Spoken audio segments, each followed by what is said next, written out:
সেখানে একটা দন্ত মোবারক শহীদ হয়ে গিয়েছে।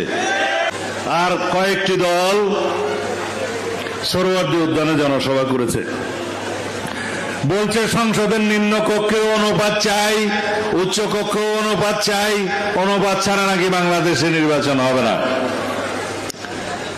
যারা এই কথা বলছে তারা একটা চোরের দল, যারা 16 বছর আওয়ামী লীগের সাথে ছিল, আওয়ামী লীগের সমস্ত নির্বাচনকে বৈধতা দেওয়ার জন্য হাত পাকা দিয়ে বাতাস করেছে। তারা বলছে বাংলাদেশের নির্বাচন নাকি অনুপাত হারে হতে হবে উভয় কক্ষে। জিন্দেগিতে কোন নির্বাচনে তারা কখনো একটি আসনও পায় নাই, একটা মেম্বার চেয়ারম্যানও হইতে পারে নাই।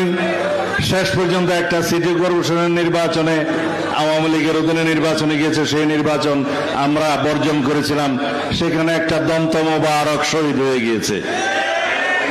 আমরা সবাই আমাদের সকলের দাঁত হেফাজত করুক, আমিন।